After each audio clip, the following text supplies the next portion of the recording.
সুপ্রিয় ভিউয়ার্স, আসসালামু আলাইকুম। আপনারা সবাই কেমন আছেন? আপনারা যে যেখানে যে অবস্থায় আছেন, আমাদের এই আজকের এই ভিডিও আপনারা ভিউ করে দেখতেছেন, তাদেরকে সবাইকে জানাই শুভকামনা।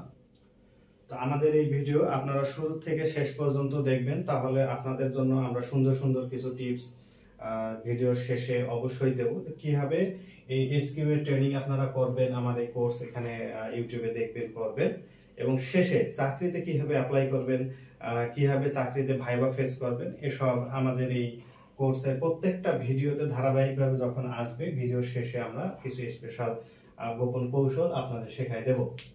তো সেই ধারাবাহিকতায় মনে করেন আজকে আমাদের এসকিউ এর ট্রেনিং এ আমাদের কি কি ভিডিও পার্ট বাই পার্ট আসবে তার একটা ধারণা দিয়ে রাখি।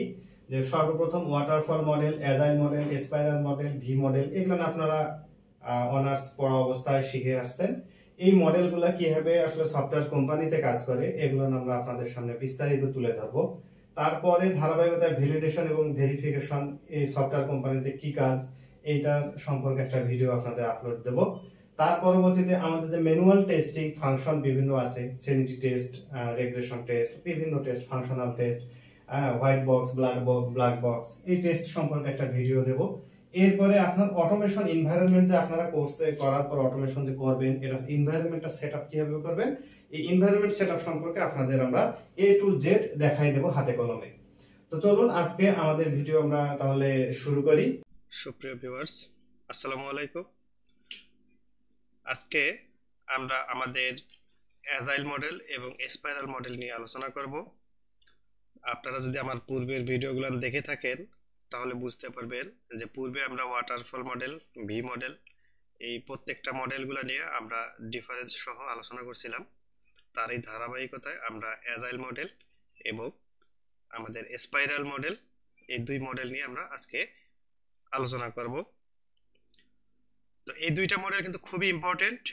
আমাদের চাকরির পরীক্ষায় বলেন এবং ভার্সিটির পরীক্ষায় বলেন, ভাইবা পরীক্ষায় বলেন, সব ক্ষেত্রে এই দুইটা মডেল খুব ইম্পর্টেন্ট। কারণ এই দুইটা মডেল দেখতে খুবই কাছাকাছি এবং কোশ্চেনগুলো কনফিউজিং হয়ে যায়। বেসিক্যালি একটু যাদের জানাশোনা বা একটু কম থাকে, ওই কনফিউশন তৈরিগুলো হয়ে যায়, কারণ দুইটাই তো ইটারেটিভ, দুইটাই ইনক্রিমেন্টাল মোটামুটি। তাহলে পার্থক্যটা কোথায়? তাহলে এই বিষয়গুলো আজকে আমরা ক্লিয়ার জানার চেষ্টা করব।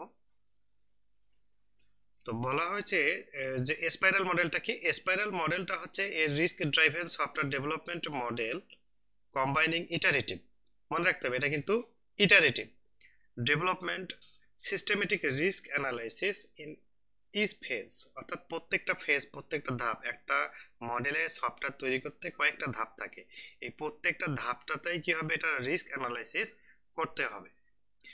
আর অ্যাজাইল মডেলের ক্ষেত্রে এটা ইটারেটিভ এবং ইনক্রিমেন্টাল একসাথে ফোকাস করে, এবং এটা ছোট ছোট খণ্ড, শর্ট স্প্রিন্ট এবং customer collaboration and frequently delivery.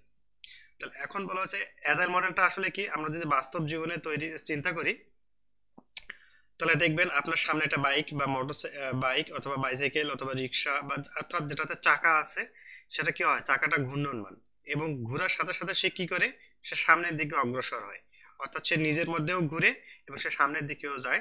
এটা হচ্ছে অ্যাজাইল প্রসেস।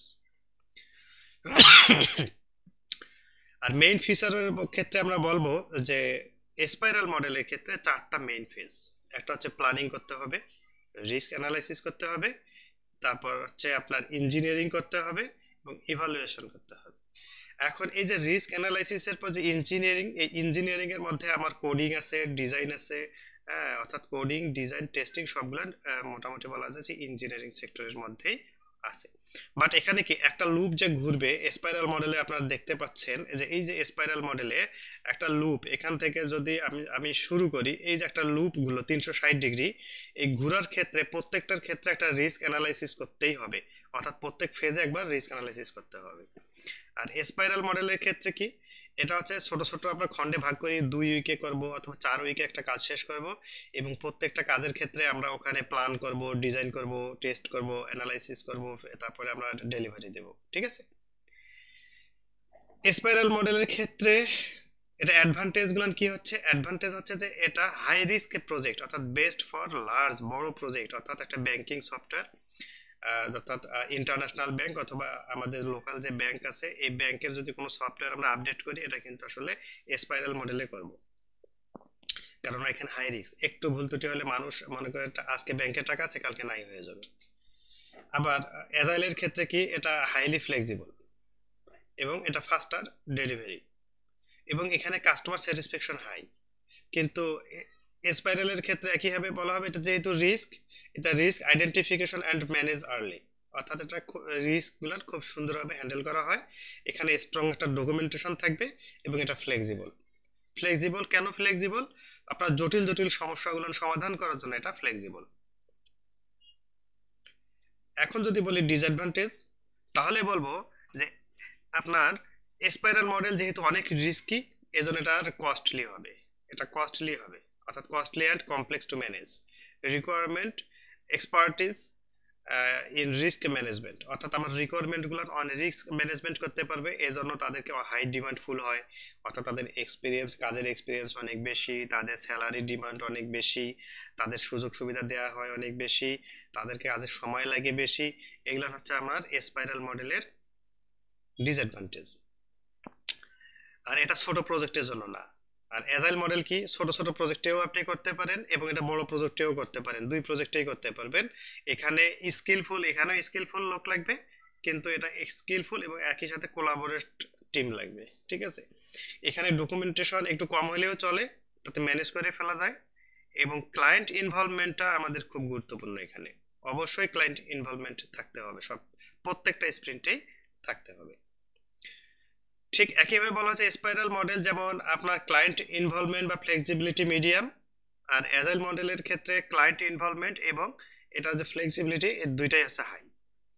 এবং বলা হচ্ছে যে ডেলিভারি টাইম কি, যে স্পাইরাল মডেল একটা সাইকেল অর্থাৎ 360 ডিগ্রি, আমরা যদি এখানে বলি আমার এখান থেকে শুরু করার পর আমি পুনরায় যখন এখানে আবার একটা সাইকেল কমপ্লিট করলাম তখন এটা আমি ডেলিভারি দিতে পারবো, ঠিক আছে, অল্প একটু ডেলিভারি দিতে পারবো। আর অ্যাজাইল মডেলের ক্ষেত্রে প্রত্যেকটা স্প্রিন্ট, অর্থাৎ এই স্প্রিন্টে একবার ডেলিভারি দিলাম, সেকেন্ড স্প্রিন্টে আরেকবার, থার্ড স্প্রিন্টে আরেকবার, অর্থাৎ প্রত্যেক স্প্রিন্টে একবার করে আমি ডেলিভারি দিব।